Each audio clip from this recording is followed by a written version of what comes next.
Well, good afternoon, everybody. Thank you so much for joining us today. My name is Michelle Van Noy, and I'm Director of the Education and Employment Research Center, and heading up the State Non-Credit Data Project here with other colleagues at Rutgers and other partners. We're really pleased to have everybody here as part of our quarterly learning community convenings. Today, we have a really exciting agenda. All oriented around workforce Pell preparation and hearing different perspectives on data and state implementation efforts relating to workforce Pell. So I'm just going to spend a minute talking a little bit about today's plan for the webinar. So I'm just going to spend a minute giving some introductions and background on the project itself for those who may be joining us for the first time. And then I'll turn things over to Mark D'Amico from UNC Charlotte, who's been co-leading this project with me for a number of years, to talk a little bit about some findings related to workforce Pell data readiness.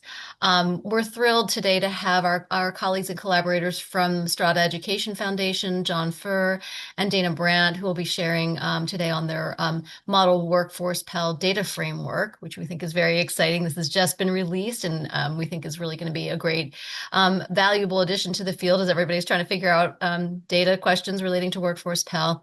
And then last but not least, for sure, is Ann Bacon from North Carolina Community College System, who's going to be talking about the work that they've been doing in North Carolina with workforce Pell preparation, which is also, I think, going to be quite valuable to share with folks here who are here. So just again, as I said, a super quick background on the project. So for folks who haven't joined us before, our project started several years ago. It's been at least 5 years or so now that we've been working with states around understanding the non-credit data ecosystem. And, the project has multiple goals. One of them is to just help us generate research to better understand non-credit and how we can develop the non-credit data infrastructure. As part of that work, many of you know we've been working on building a national data taxonomy that we hope will be helpful for states and institutions and others to guide data collection efforts and building the data infrastructure. And then, of course, a very important part of our work has been promoting peer learning to share the knowledge that we're developing, as well as building networks across states and other folks to share practices. So those are sort of the three goals. We're grateful to the number of foundations who have been supporting this effort and helping us build out this work and be able to bring more folks together. So just another little bit of background on the project. We've been working with a number of states as research partners to document the kinds of non-credit data that's collected. You can see on this map here our 8 partner states that have been working with us through different phases of the project, starting off with some states that were fairly advanced in their data capacity, Iowa, Louisiana, and Virginia, and then bringing in other states that were at varying levels of development, Maryland, New Jersey, Oregon, South Carolina, and Tennessee, to document their data. We're now in the sort of third phase of our project where we're expanding this effort and trying to add more kinds of state entities. A lot of the initial work focused on community colleges and higher ed, with a little bit of a perspective from departments of labor, but we're trying to bring in other entities. We've been working on building out our national learning community, added some specialized working groups that I think some of you may have been involved in, and working on updates to the data taxonomy. I'll let Mark share a little bit more of a preview about what might be coming up on that, but we do have another update to that will be coming out soon. And we're also working on several threads of research, including a scan of state policy, as well as a scan of the governance structures within states pertaining to non-credit data. So that's just kind of a key recap of the project and what we've been doing. As I mentioned, we have specialized working groups, which are for state folks only. That's an important part, though, of our dissemination and learning here. And we've been listening to states. We've had some discussions and engagement around what are some of the topic areas that are most value going forward as we begin to kick off the next round of our state working groups that are being led by Paula Nissen. And just a sneak preview, the topics that we will be focusing on will be a workforce Pell basics. So we'll talk a little bit more about that. And then certainly other threads that are, quite relevant to thinking about workforce Pell, but also have broader applicability as states are building their non-credit data infrastructure, including pathways and articulation. And then also a group that will focus on education, data, and labor market information. That was an important working group in our first round and one that we will continue because of its importance for many reasons. And finally, we've also added a specialized working group that's just focused on the four-year sector, so bringing in systems and states that are thinking about building up the data within that sector because we were seeing a lot of interest in that. So if anybody here is at a state, works at a state, you can be at any sort of entity within a state as long as you're working at the state level and working with data or have an interest in data related to policy, however it is. But just email Paula Nissen and she will let you know how to take part in these groups as they go forward. So with that, I'm going to turn things over to Mark to share a little bit more about some of the work that we've been doing that and how it informs Workforce Pell. Well, thanks, Michelle, and I want to extend my thanks to everyone who's joining us today. The State Non-Credit Data Project is really about bringing people together so we can convey what we learn, but also we love to learn from you. So we have a really good panel for you today, and again, glad that you're on to engage with us. So as we think about non-credit data, since the very beginning, we've been talking about use cases, and we've been thinking about short-term Pell, what is now workforce Pell, since the beginning, wondering if it would happen. Of course, it now has, and so now data need to be ready to support institutions and states as they prepare. And so just briefly to review some of the basics, I'm sure those of you who are on have seen this over and over again. But generally, we're talking about programs that are at least 150 contact hours and at least 8 weeks, 8 to 14 weeks can potentially be eligible. We know that students need to meet general Pell criteria. One difference in this run of Pell grants is that baccalaureate degree holders can also qualify. We know this is set to begin the middle of this year, which makes now the primary planning period. We also know that programs to be eligible must meet a series of guardrails that we'll talk about in just a moment. And it takes a lot of data to determine whether or not those programs meet those guardrails. And then the governor and state workforce system play really important roles in the approval process, which also means connecting data. So these are the guardrails. I'm not going to go through every word. Again, most of you are probably familiar with a lot of these by now. But we know, for instance, that all approved programs need to match the definition of high skill, high wage, or in demand. This is something that flows from Perkins and WIOA. We also know that apprenticeship-related technical instruction automatically meets that requirement. Programs need to match employer hiring criteria. Credentials need to be stackable and portable. These programs need to be articulated to credit, so to further education. We know that's not generally the norm when it comes to non-credit, but have a feeling that we're going to see a lot more of that in the future with this as a driver. We also know that programs need to have met the requirements for at least 12 months prior to approval, and then some of the data heavy outcome measures here include a completion rate of 70% and a job placement rate of 70% within certain time periods. And one of the things to think about is that the job placement can occur in any field for the first 3 years. And then starting in 29-30, it needs to be in occupations. Then we also know that costs are going to be important with a value-added earnings criteria that will be implemented. So if we can go to the next slide, the way we think about it in our project and what we're thinking about in terms of this ramp up to July 1, we have a few guiding questions. So one is, how do current non-credit offerings align with some of these parameters, even the most basic parameters? How well equipped is the state data infrastructure? And how should community colleges and state systems or four-year institutions or any other potentially eligible providers prepare for workforce Pell implementation? So we just look back at some of the data that we've seen from our 8 partner states. If you want to go to the next slide. So one of the basic ones is, well, what's the purpose of the programs that would be evaluated for potential eligibility? So we work with states to categorize their non-credit.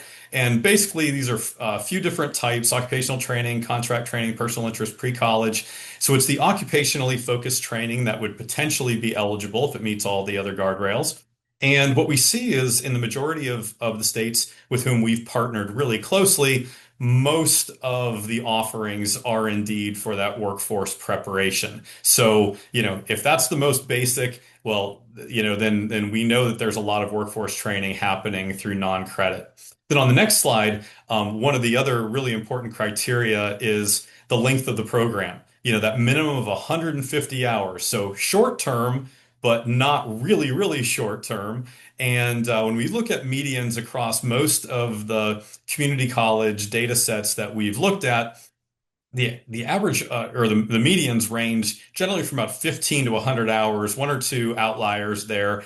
But the majority of programs, non-credit programs, are not meeting this 150-hour threshold. So if anyone was wondering whether or not all of a sudden all non-credit programs would be eligible for federal aid, I think we can dispel some of those myths. In fact, I think as states have been working through a lot of these guardrails in the pre-planning, I think we're seeing the challenges in identifying programs in the way they're currently being offered to meet some of those thresholds. It doesn't mean that no programs meet the thresholds. It just means that the floodgates aren't essentially going to open for all workforce-oriented non-credit. There will be this rigorous process of determining what will be eligible. So on the next slide, I wanted to show our non-credit data taxonomy. If you've been on a learning community meeting before, you've seen this. This is the way that we have worked with states to organize non-credit data. Again, for lots of use cases, Workforce Pell being one. And we, think about states organizing their data around four primary areas: purpose and design, outcomes, enrollment, demographics, and finance and policy. And we have some subcategories there. But to really cut to the chase, in our work, we have 90 different data elements that we've identified. Some map to the Workforce Pell guardrails, some don't, but are regularly tracked or not regularly tracked, but we still feel are potentially important to non-credit data collection. But one of the things that we've done since the passage of Workforce Pell, as you can see on the next slide, is we've mapped the data inventory for the 8 states, community college data only, that we've partnered with, and look generally at the data inventory to see where there's a lot of traction in terms of data and where are some gaps. So when you see the color coding in green, that means all or most non-credit offerings have these data associated with them at the state level. Doesn't mean institutions don't necessarily have those data. And I have one caveat here is that we've been working with states over a period of years. So for most of these states, this is where they were a few years ago. And we know working with states that they're on this non-credit data journey and building out their data You sets. will So we need the know that. number. Hold on. I'm sorry. Oh, thank you. And so we know that some of the reds are turning yellows and the yellows are turning green. So we know there's some progress happening. But this is really to give you a snapshot. We know that generally states are able to capture total contact hours. We know that there are program names. We know that at least half of states have SIP codes and some of the other codes. I think where we see more of the gaps are on those outcomes, which are linked to some of those guardrails, especially when it comes to tracking completion and job placement. And that's where you'll see more of the reds here. So we also, in that very bottom row that's color coded, we see that most states are not tracking tuition at the state level. Not that institutions don't have that, but we know that the tuition will be important to calculating the value added earnings here over time. And then on the last slide that we have to show, associated with our taxonomy and some of our publications, we have a how-to guide, basically thinking about taking where you are and taking an inventory, building out essentials, adding data elements over time, considering the data platforms, and securing and moving forward on partnerships to match those data. And we've mapped that to what we think is a process for Workforce Pell.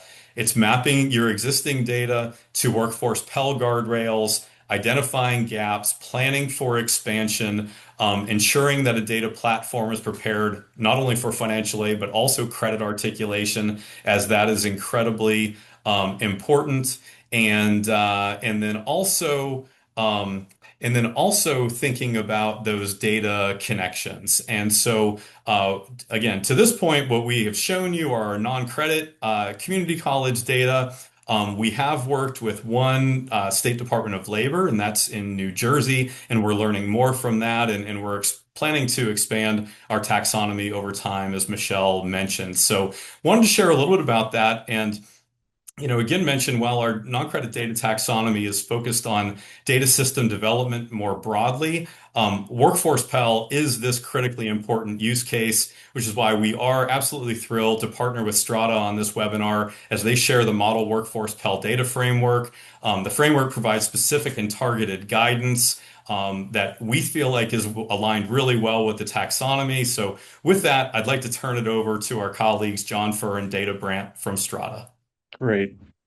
Thanks so much, Mark. We're really thrilled to be able to launch with this group today, the Model Workforce Pell Data Framework that we've been developing this framework over the course of the last 6 months with our partners, the State Non-Credit Data Project, and multiple other partners across the country. So, in terms of the conversation today, as we go to the next slide, I'm John Furr, Senior Vice President and Chief Data Ecosystem Officer at Strata, and joined here by my colleague Dana Brandt, who is the Vice President of State Data System Advancement at Strata Education Foundation. And what we plan to cover today, we're going to kind of provide you a brief overview of the framework, but we'll also make sure that we put a link into the chat as well, where you can access the website that's been launched. So you have a sense of why the framework was developed, who was involved with it, what the framework is, and where you can find it. And we'll also be spending some time looking at the overarching components of what we're calling the pillars of the framework. And we'll be touching briefly on the different data pillars that are really core to Workforce Pell work. And Dana just did put the link to the website there in the chat, and spending a little bit of time being able to identify some resources that can help you to go deeper in terms of the framework. But I'll start off just kind of talking about some of the why of having a model workforce Pell data framework. I think we realized kind of working with a number of our partners in the short-term credential and data space, again, dating back to last fall, that there was a need to take the workforce Pell regulatory requirements that were starting to come down the pipe and make sure that those are translated into actionable data guidance for states and for the institutions trying to use that. I think we also realize that, both Dana and I have our prior experience working at the state level, that it's not always helpful when you're getting 10 different frameworks or interpretations all coming at you in different ways. So I think we really worked hard across the partnership there to say, how can we be aligned and coherent in this work? To make sure that we're building in the data elements and best practices from the State Non-Credit Data Project, from Credential Engine, from other national partners within this work. And also knowing there's a real data moment in time here that we have to align data across higher ed and workforce systems, to think about not only how data is needed for the rules requirements, but also what data might be needed for broader analytics and consumer transparency goals that states have, and know that you're working on a really fast timeline. And it's important to think about how can you get data right from the start of this process. So that really led to our timing of wanting to release this now. As we go to the next slide, just to give you a sense of the organizations that have been part of this work to date, we've really been honored to work alongside a lot of nationally leading orgs that have been supporting this work. And in many cases, not only have they contributed insights, they've kind of been able to provide their own frameworks and resources that we've incorporated. And on the website, there's some resources that are listed, as we'll talk about more. We wanted to continue to develop those resources for the field.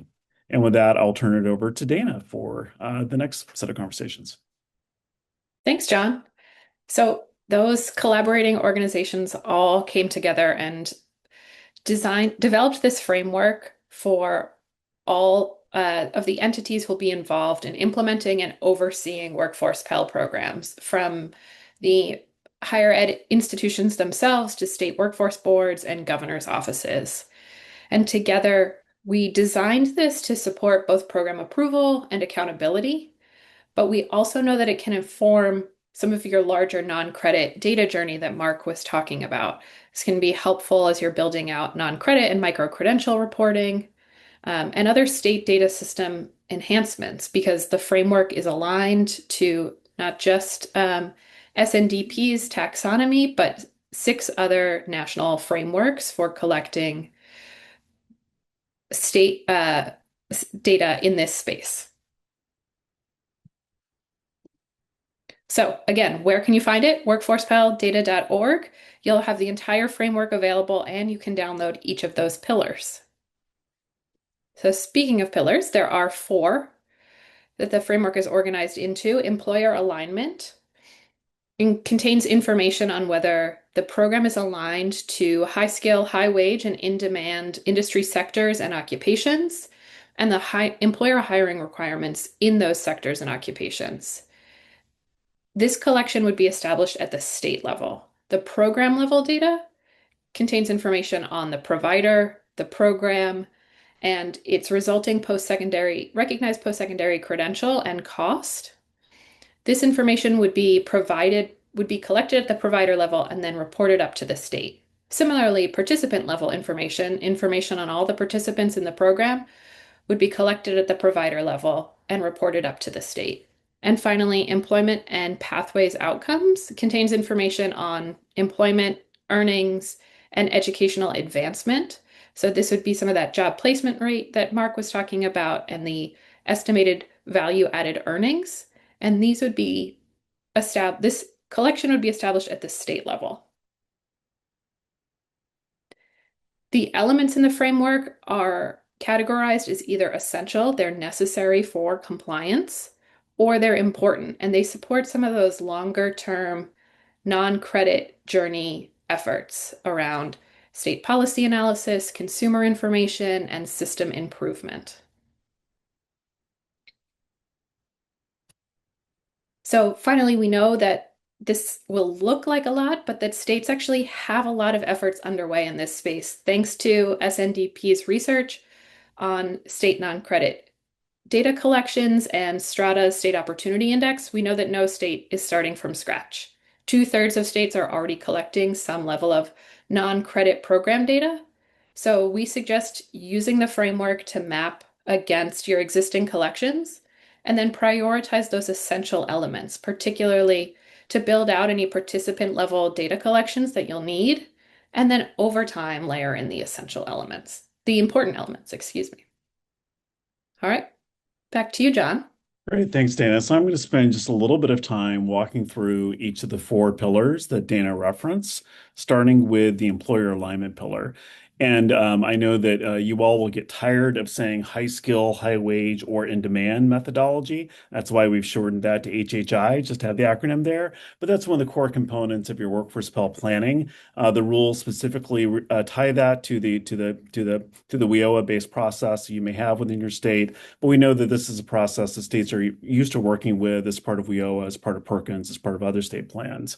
What's fairly new in Workforce Pell, though, is this emphasis on the employer hiring requirements. So going a step farther to make sure that you're thinking about what are the hiring requirements across multiple employers within your state, and then digging into questions of competency alignment. So how are the competencies that are validated by a program's credential aligned to those needed within those HHI sectors or the occupations? And that's the space where I think states have a decision point.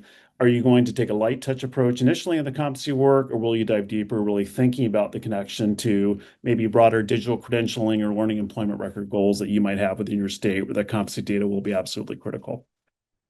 So going to the next pillar for program level data. And again, this is information that if you're able to think about this upfront with your initial program approval, you can kind of really be able to set these requirements right from the outset. And certainly there's characteristics about the provider, but one key distinction is about the distinction between the program, so a cybersecurity training program at a local community college, versus the resulting recognized post-secondary credential that program trains toward. So that community college cybersecurity program is training toward a specific cybersecurity industry certification. Then that's a separate data requirement and set of data elements that need to be collected related to that certification. And that's all mapped out within the framework. We also talk about, what are the program characteristics, details that you need for the workforce Pell guardrails that Mark talked about. Plus, also, is there other information for state credential registry that you want to make sure that you're collecting for consumer information? That's mapped out as well. And there's data challenges associated with the stackability and the articulation requirements. So how are you capturing data on the programs that the program stacks to? How are you capturing the method for the articulation? Is that done through articulation agreements, credit for prior learning? There's all guidance within the elements about how to be able to track and monitor that. So for the next pillar, for participant level pillar, as Dana mentioned, most states have some type of existing individual level non-credit data infrastructure, and the expectation would be that you would be able to build from that. There is a need to be able to match that workforce Pell data to other state administrative data sets. So thinking about what are the identifiers needed for that matching is critical upfront. There's also nuances in the rules around the enrollment and financial assistance data that needs to be captured. And thinking about for the residents and demographic data, well, you only really need to have state residence requirements per the rules. There's other residence data and demographic data that states will likely need for analytics work that you should be considering about what you'd want to incorporate within your collections. And lastly, there's some specific nuances around withdrawal and completion data that that really tie to how you calculate the metrics for completion and for the accountability components, which need to be thought through carefully. And again, that's part of what's mapped out within the framework as well. I just want to take a moment to kind of share with you, in case you haven't clicked on the website yet, what does the framework actually look like? You can see on the left-hand side, there's a PDF version for that, which begins to speak to, again, as Dana was talking about, some who's reporting the data, what's the timing and record structure for that. And then for each of these pillars, there's a breakdown of the specific categories, the elements within those categories, and if it is tied to the rules, specific reference to the rule section that it ties to. If it's not tied to the rules, we clarify the rationale for why you would consider including that. And we also have in there the Excel spreadsheets you can download, which we think can be helpful for some of the benchmarking work that Mark talked about as you're kind of assessing current state versus where you want to be able to go as a state. And last but not least, certainly from the pillar standpoint for employment and pathway outcomes. And as Mark touched about, is diving deep into the value added earnings and the job placement related requirements. It doesn't start until 2930, this requirement to be able to capture the occupation for which the individuals that are trained are they in occupations aligned to their programs, as that will, in most instances, require states to think about enhancing their wage records to collect that. We've done a lot of work with states in this process. It is a multi-year process. You should be thinking about that now and thinking about some of the requirements and the approaches that you want to take for that. There's 16 states that either currently collect occupation data or have in place state plans or legislation or requirements to do that. So if you're not one of those 16, again, please let us know if we can be helpful with some of your processes within that pathway. And also thinking about what data you need to be able to analyze the stackability, and some of the recommendations partners that we have can be supportive of your efforts to think about how do you capture the industry recognized credential data, and thinking through at a state level, what's the approach to licensure data that's important for Workforce Pell as well. And I'll turn it back to Dana to wrap us up. So on the website, you'll find this full framework and the pillars as separate PDFs and those Excel files.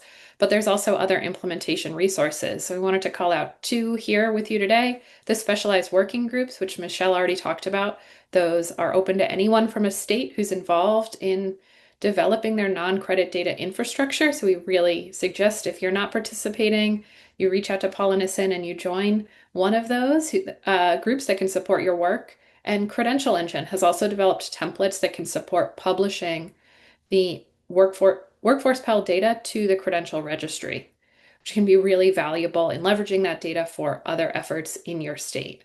There are more resources from other partners who've developed this framework on the website and more coming, including a series of webinars where we'll be partnering with the National Governors Association and diving deep into the framework, each of its pillars, and how Workforce Pell data can support digital credentialing efforts.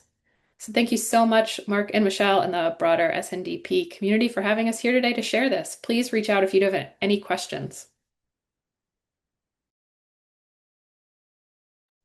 Wonderful. Well, thank you so much, John and Dana, for sharing this really, really important resource for the field.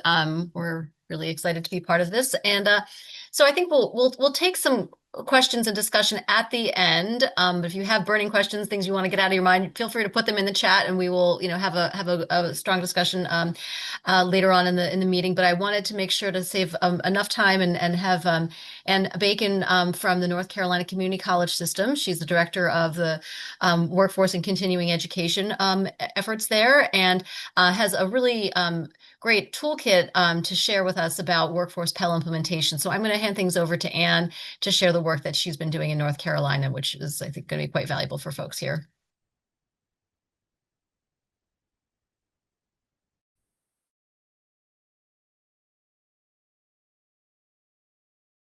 Oh, Anne, we can't hear you.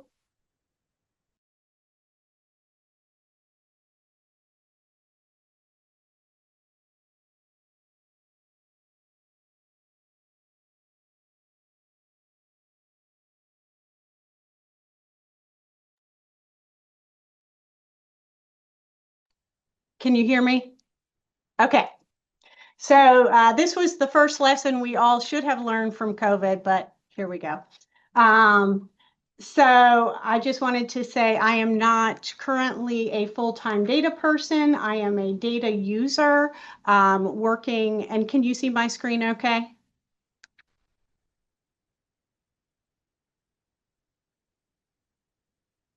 I am assuming that is a yes. Yep, we are good. Okay. I just wanted to make sure. So I have previously worked for our Commerce Department's Labor and Economic Analysis Division. My role is currently as a program operations person with our non-credit system here at the community college system here in North Carolina. I think a lot of people know, but North Carolina is much more concentrated in the non-credit space than I think the median state anyway. And so this is a great opportunity. I'm not going to read these slides, why Workforce Pell matters. It does have some bearing as we think about data and data choices and things like that. So I do want to just point out that we at the community college system have been following the proposals around Workforce Pell, previously short-term Pell, and there were the other proposals that were much different that were more on the Jobs Act side of things. And so we are just very excited about the opportunities that this offers to our students. And certainly Workforce Pell brings about a lot of accountability and really lends credence to the labor market opportunities and outcomes for career credit students or non-credit students. So as I just mentioned, we've been studying this issue. We've been promoting Workforce Pell for years through our legislative agenda and through other work. We have, of course, Congresswoman Fox almost got a version of bipartisan Workforce Pell through. And then what has gone through is different. And so that was one of the things that those of us who are more on the programmatic and policy side were really looking hard at. But looking at the timeline we're under now, certainly the HR 1 was signed into law in July. Workforce Pell was established. To me, it's I often share that, those 4 pages or so, maybe 4.5 pages in that large bill is what finally got Workforce Pell across the finish line. And so it has been interesting. I will say that one of the exciting things about having clarity about data and definitions, that is a theme that is important to me because there were a number of assumptions about how things would go based upon, for example, what was in bipartisan Workforce Pell Act that almost got across the finish line a couple of years ago. So anyhow, we started right away once that was established. We do have current members of Congress who are very active. Senator Budd is our junior senator and is stepping into workforce in a big way. So he even, with a bill he was even trying to influence the final version of the workforce Pell language. So we started with some workforce Pell professional development for our non-credit, what we call workforce continuing education. It is not continuing education just in the sense that it is after you have gotten your occupation, but it is also kind of pre-occupational training. So at our big meeting for the year, we made sure that we included that. We've had a number of professional development opportunities ever since then. That's us at the community college system. Certainly, our partners in the Department of Commerce, which is in the lead role on behalf of our governor. They have similarly been doing quite a bit around professional development. And it was the governor who launched the interagency planning effort officially in November. There was a lot of thinking before then, but that is through our Council on Workforce and Apprenticeships, and that work has continued. We have had a group, ESG, assisting the governor's office, Department of Commerce, and a number of interagency partners, not just the community college system, also our university partners and proprietary schools as well as part of the planning effort. And that group is continuing to meet and continuing to work on things like the definitions, the HHI definitions, and some of the other definitions that at the end of the day have a large bearing on kind of what gets through in terms of defining workforce Pell. So we at the community college system, we knew that we needed to provide information to our colleges. I think one of the most brilliant things that was done was when our senior vice president, Dr. Brian Merritt, said, you know what, this thing is such a moving target. We better do a website, because if we do a document, it will be obsolete. And that was brilliant because things continue to change. I'll go into that a little bit later. We were very pleased in North Carolina to have our partner from the Department of Commerce, our Assistant Secretary of Workforce Solutions, Andrea DeSantis, at the table. She was an alternate officially, but she got to be definitely part of the direct action and eyes on the ground when the AHEAD committee was meeting, and as we were trying to clarify what things meant. That has been very helpful to us throughout the process because she has been able to kind of explain the intent. So as we are starting out the year, you'll see here January through April, agency staff, that is the interagency group, and ESG have been developing policy around workforce Pell and the state application. And the aim is that at the state workforce boards meeting in May 13th, is that they will review and hopefully approve the policy and application to go live soon after, so that we can already have the state being helpful to kind of determine what from their perspective would meet the requirements, and then be able to have that information validated at the federal level. So that is our timeline. Our Workforce Pell Toolkit, and I'm going to go back to this. I don't want to take up too much time just because I'm sure there are a lot of questions, but this is our link, and you can use the QR code to see our Workforce Pell Toolkit. We have a number of different sections of it. We have what we call potential Workforce Pell eligible programs, and if time allows, I may go back to that. That was just for us to kind of very early on, way back in December, go ahead and give colleges a potential starting place. And as we heard about earlier in the presentations, only a small percentage of what we do in all of our non-credit offerings, only a small percentage technically is eligible for Workforce Pell. Doesn't diminish the importance.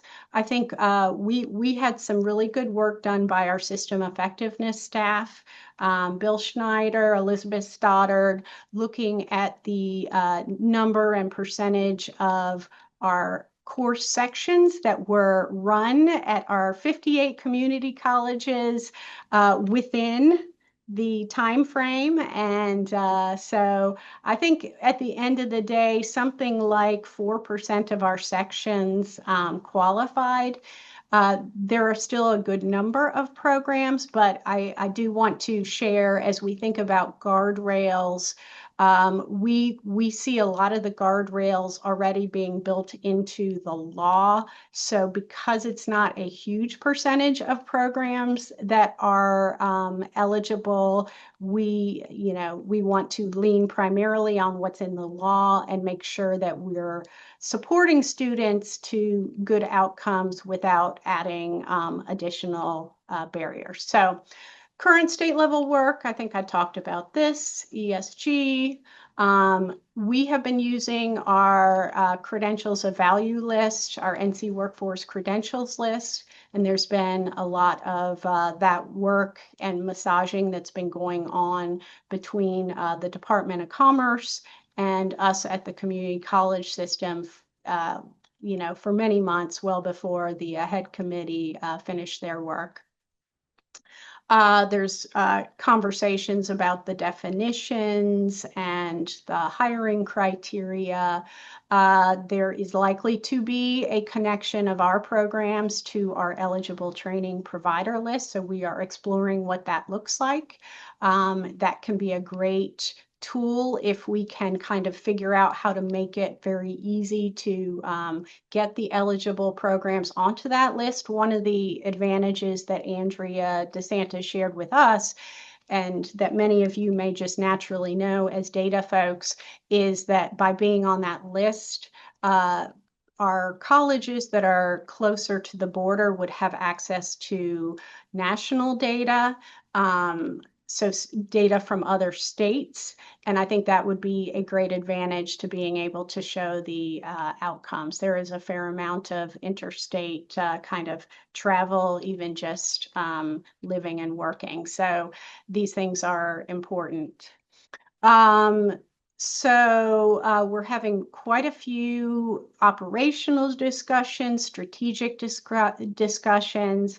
Some of the work groups that are going on right now are at the very highest levels with our President's Association and our senior leaders. Some of the conversations, we had one just today with some kind of across cross-functional areas. So having our non-credit staff, our academic staff, our admissions, financial aid, business office, registrars. I'm sure I'm forgetting more. We haven't even brought in, it will be very important to promote this well, and we haven't brought in communications in some of our other areas yet, but these are very important conversations and quite a bit of professional development, reaching the people who will be doing the work. And so these are just a few of the groups. I should have waited till I got to this slide.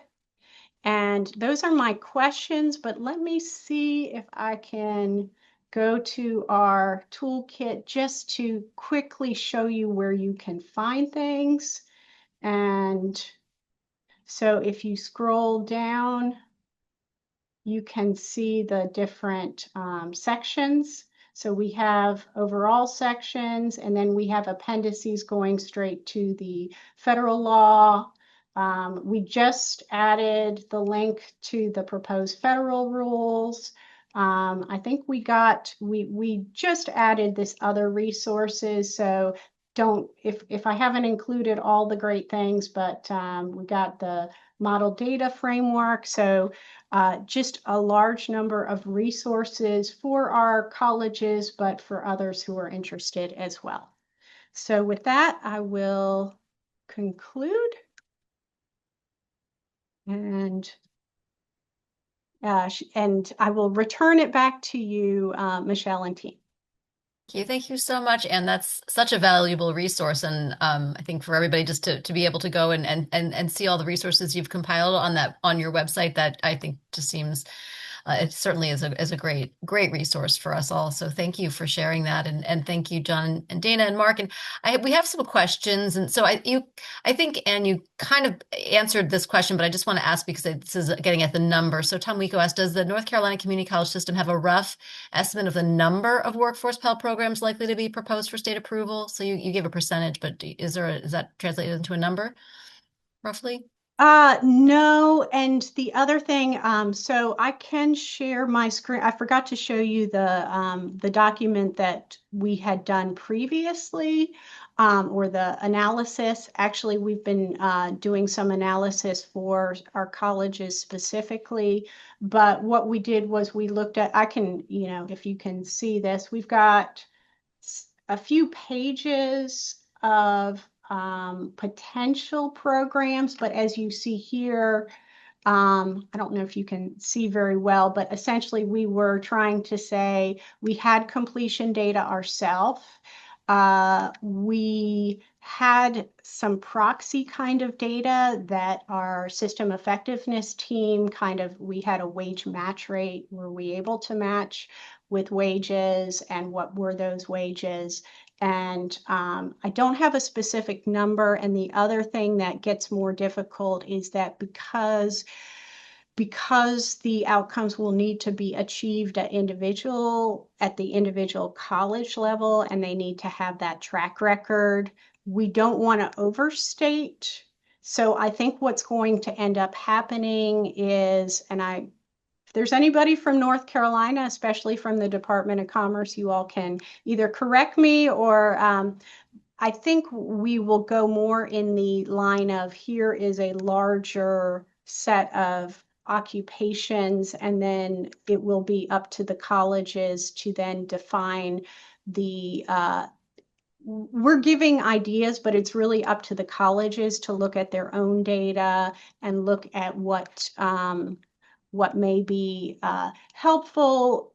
But when they look at their own data, they may not want to take the risk, because a couple things that are foremost in our mind. One is, it will be the institution that is on the hook for the outcomes, and they need to make sure that even over a business cycle, that these kinds of outcomes can be achieved, because there can be a loss of eligibility otherwise. And so they have to make some hard decisions themselves. And I think the other issue is, we also don't want to put too many, as mentioned before, too many additional barriers in front of students, if the track record has already shown that they can get jobs. So. We have a lot of really, really great questions in the chat, so I'm just going to run through them, and anybody can jump in on this. So one from Holly Zanville: any estimates of how apprenticeships will play in, since they're typically are programs of more hours?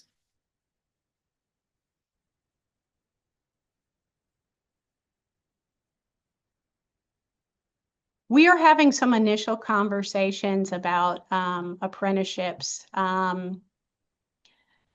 So I think it's a little early to say for sure. I know that there are ideas on how that can be done, but definitely not ready for prime time sharing.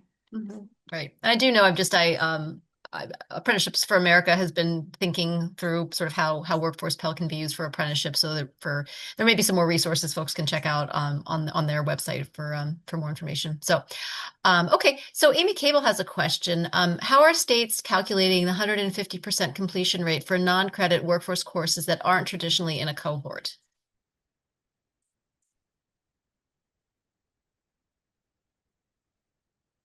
Can you say that one more time?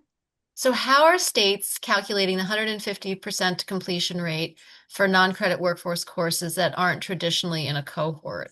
So I guess it's sort of thinking about how we define cohort. What does that mean in terms of, completion is actually a somewhat complicated metric once you start digging into all the things that go into it. So I think that's one very good question. Mhm.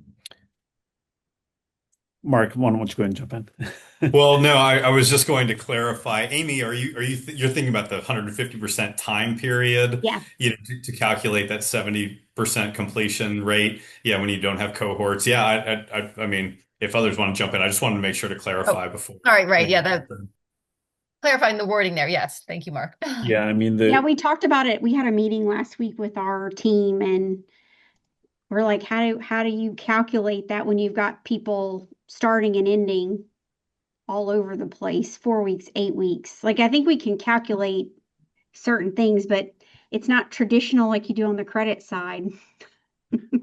So Yeah, we would love to hear how states are thinking about this, but I think that would likely have to be tied to the weekly program length requirement, right? Since there's both the contact hour and program length timelines, I think weekly would be the only basis for thinking about how it meets the 150% requirement.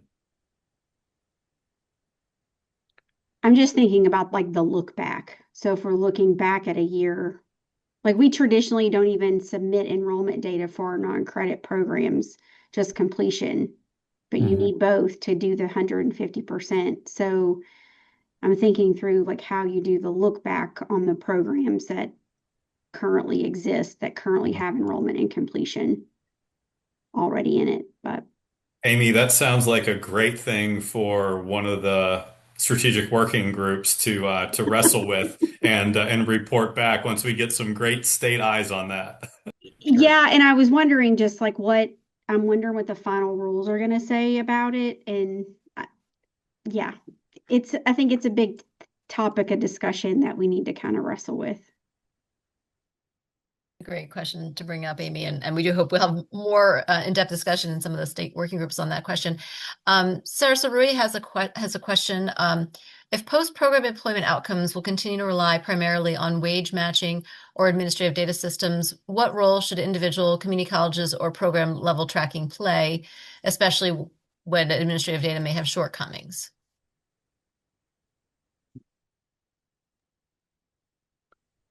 Well, I think there's opportunities to be able to, have access to other data sources besides administrative data if you want.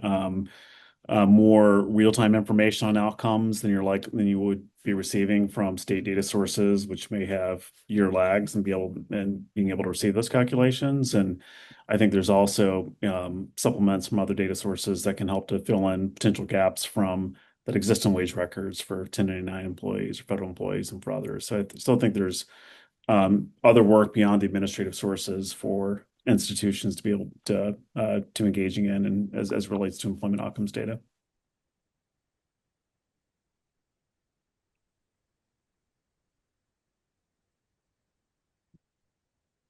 I wanted to speak to one question I saw in the chat about instances in which colleges need to be able to collect the industry recognized credential data. And, I think that really speaks to instances where if the resulting post-secondary credential is an industry recognized certification, which is allowed within that's where being able to determine whether or not the individuals are actually earning that certification becomes an important data point for a number of the compliance provisions.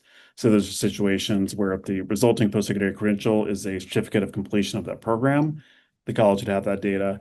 If that resulting credential, though, is that industry certification, then there's a need to collect that additional third-party data on credential attainment. Okay. We do have another question, Kalista Smith, on to what extent do you anticipate changes in the North Carolina data collection system? she says maybe colleague. So what are your experiences with planning those changes with colleges or with data tell? So just I think that this a bigger question about sort of like the data systems and how are those, adapting, or how are you trying to adapt them? So maybe for Anne, and then maybe others on the panel will have some thoughts on that as well. There are active conversations. So, for example, we include our business system analysts who do a lot of our IT work as part of our operational conversations. I think there is a question for anybody, this gets into the weeds, but we also are going to transition to a new system at some point. So a lot of it's going to be easier for us to look forward to our new system, our new Elution solution, as opposed to what we use now with Colleague. There may be some patches, but I think there is a question about how much of that we can do. And so there's a combination of changing and also workarounds. I know that in some of our state level credential, we're very lucky to have scholarships that are state funded for non-credit, and some of those have had to be manual processes, but we also know we need data for this in particular for compliance.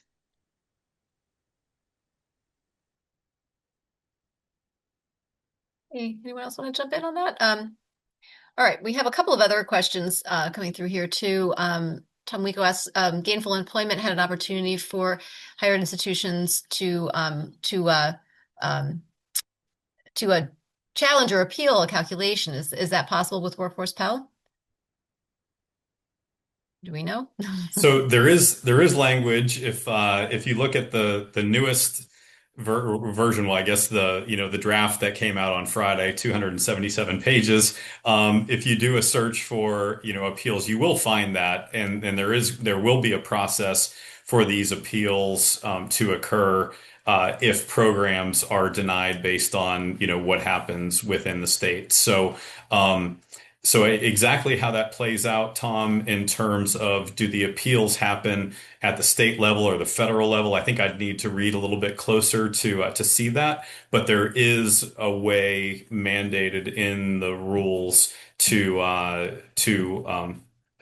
appeal those decisions if programs are denied.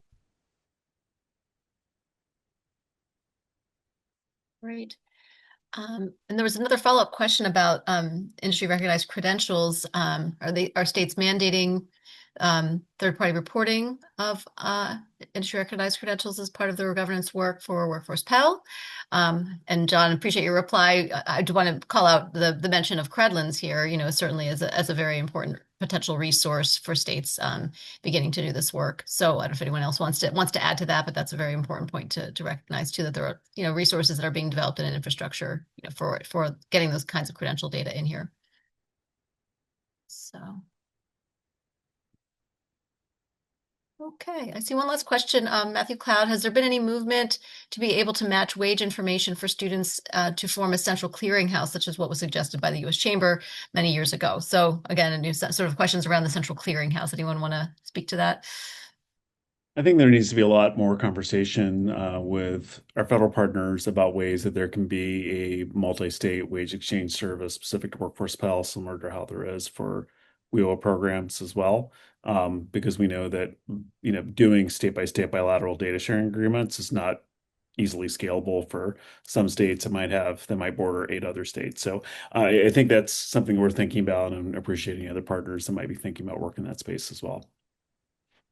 That's a great possibility, a great idea. So we are just about to the end of our time together. So I really just wanted to again thank everybody who's joined us today. Thanks to our panelists, and thanks for everybody who's brought such really important and great questions to this conversation. We really appreciate everyone being here. Hopefully you'll be on the lookout for our next meeting, which will be next quarter. We'll be sharing out a follow-up of this webinar, which will include slides and the recording. and more information on some of the further information that will be coming out on the Workforce Pell data framework that will be having opportunities to have a deeper dive and deeper engagement in that, as well as some of the work that'll be coming out of the SNDP around our working groups and the new taxonomy. So thank you again for joining us, and hope you have a good evening or a good rest of the day.